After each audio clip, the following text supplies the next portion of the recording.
देश में food grains की कमी थी, तब पंजाब ने देश का पेट पालने का काम किया और उसके चलते पंजाब के किसान ने केमिकल फर्टिलाइजर का इस्तेमाल भी किया, पेस्टिसाइड्स का इस्तेमाल भी किया, extensive water drinking crops, paddy, धान की खेती भी करी और ट्यूबवेल एक्सट्रैक्शन ऑफ वाटर भी किया, जिसके चलते आज पंजाब का पानी जहरीला होता जा रहा है और वाटर टेबल डिप्लीट होती जा रही है। और सर, मैं ये नहीं कहूंगा कि ये पंजाब के किसान की गलती थी, ये हमने राष्ट्र सेवा की कीमत चुकाई। This is not the fault of the Punjabi farmer sir, this is the cost of national service, a cost that never gets acknowledged and never gets compensated for. Sir, सबसे बड़ी प्रॉब्लम है टॉक्सिक वाटर की। Sir, Bharat सरकार का ground water quality assessment report 2025 की बताती है कि पंजाब सूबे में हाईएस्ट यूरेनियम कंटेमिनेशन देखा गया। यूरेनियम सर कोई साधारण मेटल, कोई आप इसे डर्ट नहीं कह सकते, डस्ट नहीं कह सकते, it is not an ordinary impurity. Uranium is a radio active heavy metal, जिसकी वजह से किडनियां खराब होती हैं, कैंसर होता है, हड्डियां खराब होती हैं और आने वाली नस्लों में डिसेबिलिटी देखी जाती है। आपको जान के अचंभा होगा sir that 62.5% of the post monsoon ground water samples that were taken from Punjab were above the safe limit of uranium. And sir, not just uranium, आप अन्य मेटल्स की बात करिए, आर्सेनिक, लेड, कैडमियम, क्रोमियम, निकल, ये सारे WHO की limit से कहीं ज्यादा, खास तौर पे मालवा का जो इलाका है पंजाब में, उसमें पाए जाते हैं, जिसमें मैं जिलों का नाम लेकर आपको बताना चाहूंगा, भटिंडा, मानसा, फरीदकोट, संगरूर, श्री मुक्तसर साहब और फजिल्का। और सर, मैं माननीय मंत्री जी इस बात को बड़ी अच्छे से जानते भी हैं कि एक ट्रेन है, ट्रेन नंबर 14703, जो भटिंडा से बीकानेर चलती है और रोज रात को 9:30 बजे चलती है सर। इस ट्रेन में ट्रेडर्स, व्यापारी, पिलग्रिम, श्रद्धालु नहीं जाते। 9:30 बजे की इस ट्रेन में कैंसर के मरीज जाते हैं भटिंडा और पंजाब के मालवा जिले से बीकानेर, ताकि आचार्य तुलसी रीजनल कैंसर हॉस्पिटल में अपना इलाज करा सकें सर। इसीलिए आज पंजाब के लोग इसे ट्रेन नंबर 14703 की जगह कैंसर ट्रेन के नाम से जानते हैं सर, और ये मिथ नहीं है सर, ये हमारी रियलिटी है सर। दूसरी सबसे बड़ी समस्या है ग्राउंड वाटर का डिप्लीशन। सर, जो ग्राउंड वाटर है वो खास तौर पे धान की खेती की वजह से पंजाब में गिरता जा रहा है। 1 केजी राइस, 1 केजी चावल की जब उत्पादन होता है सर, उसमें 5000 लीटर पानी लगता है। और चावल हम पंजाबियों की खुराक भी नहीं है, लेकिन देश का पेट पालने के लिए पंजाब के किसान ने धान की खेती करी और उसका नतीजा यह है sir that out of 117 blocks out of 138 blocks in Punjab are considered to be overexploited. Average ground water depth जो मात्र 20 फीट थी 1970 के दशक में, आज average ground water depth 500 feet पर आकर खड़ी हो गई है सर। और नासा का ग्रेस सैटेलाइट बताता है sir that Punjab is the world's, Bharat का नहीं, world's fastest depleting region in terms of water. Sir, when Punjab was told to grow paddy for national security, Punjab followed the orders.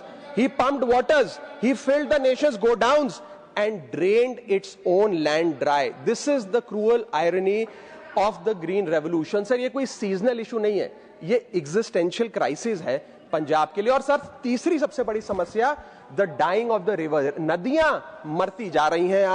आज पंजाब की सेक्रेट नदियां, जिसमें सतलुज, ब्यास, घग्गर, ये तमाम आज इंडस्ट्रियल एफुलेंट से लेकर केमिकल डिस्चार्ज, फार्मास्यूटिकल वेस्ट और अनट्रीटेड सुएज के चलते पूरी तरीके से कंटेमिनेट होती जा रही है। सीपीसीबी का अपना डेटा बताता है, केंद्र सरकार की एजेंसी का, that 76% of Punjab's river stretches are in category 1 and 2, which is the most polluted category in the country. We are watching our rivers die in slow motion, sir. So how can a state be left to fend for itself? I think Punjab today needs the help of the central government more than ever, sir. And Punjab is not asking for charity. Punjab is asking for justice. Sir, if Punjab can be the backbone of India's food security for 50 long years, अगर पंजाब देश की food security की रीढ़ की हड्डी हो सकता है, तो आज देश को पंजाब की मदद करनी चाहिए, पंजाब के साथ खड़ा होना चाहिए।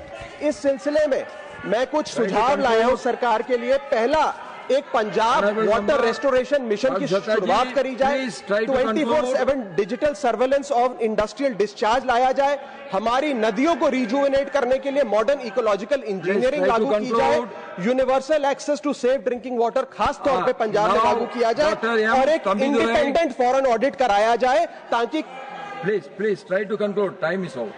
Groundwater samples that were taken from Punjab were above the safe limit of uranium. And sir, not just uranium. आप अन्य मेटल्स की बात करिए, आर्सेनिक, लेड, कैडमियम, क्रोमियम, निकल, ये सारे WHO की लिमिट से कहीं ज्यादा, खास तौर पे मालवा का जो इलाका है पंजाब में, उसमें पाए जाते हैं, जिसमें मैं जिलों का नाम लेकर आपको बताना चाहूंगा: भटिंडा, मानसा, फरीदकोट, संगरूर, श्री मुक्तसर साहब और फजिल्का। और सर, मैं माननीय मंत्री जी इस बात को बड़े अच्छे से जानते भी हैं कि एक ट्रेन है, ट्रेन नंबर 14703, जो भटिंडा से बीकानेर चलती है और रोज रात को 9:30 बजे चलती है। सर, इस ट्रेन में ट्रेडर्स, व्यापारी, पिलग्रिम, श्रद्धालु नहीं जाते। 9:30 बजे की इस ट्रेन में कैंसर के मरीज जाते हैं भटिंडा और पंजाब के मालवा जिले से बीकानेर, ताकि आचार्य तुलसी रीजनल कैंसर हॉस्पिटल में अपना इलाज करा सकें। सर, इसीलिए आज पंजाब के लोग इसे ट्रेन नंबर 14703 की जगह कैंसर ट्रेन के नाम से जानते हैं सर, और ये मिथ नहीं है सर, ये हमारी रियलिटी है। सर, दूसरी सबसे बड़ी समस्या है ग्राउंड वाटर का डिप्लीशन। सर, जो ग्राउंड वाटर है वो खास तौर पे धान की खेती की वजह से पंजाब में गिरता जा रहा है। 1 केजी राइस, 1 केजी चावल की जब उत्पादन होता है सर, उसमें 5000 लीटर पानी लगता है।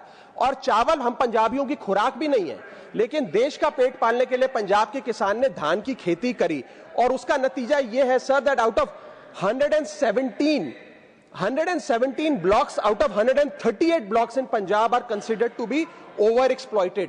Average ground water depth जो मात्र 20 फीट थी 1970 के दशक में, आज average ground water depth 500 feet पर आकर खड़ी हो गई है सर। और नासा का ग्रेस सैटेलाइट बताता है sir that Punjab is the world's, Bharat का नहीं, world's fastest depleting region in terms of water. Sir, when Punjab was told to grow paddy for national security, Punjab followed the orders. He pumped waters, he filled the nation's godowns and drained its own land dry. This is the cruel irony of the green revolution. Sir, ये कोई seasonal issue नहीं है, ये existential crisis है पंजाब के लिए। और sir, तीसरी सबसे बड़ी समस्या the dying of the river. नदियां मरती जा रही हैं। आज पंजाब की सेक्रेट नदियां, जिसमें सतलुज, ब्यास, घग्गर, ये तमाम आज इंडस्ट्रियल एफुलेंट से लेकर केमिकल डिस्चार्ज, फार्मास्यूटिकल वेस्ट और अनट्रीटेड सुएज के चलते पूरी तरीके से कंटेमिनेट होती जा रही है। सीपीसीबी का अपना डेटा बताता है, केंद्र सरकार की एजेंसी का, that 76% of Punjab's river stretches are in category 1 and 2, which is the most polluted category in the country. We are watching our rivers die in slow motion, sir. So how can a state be left to fend for itself?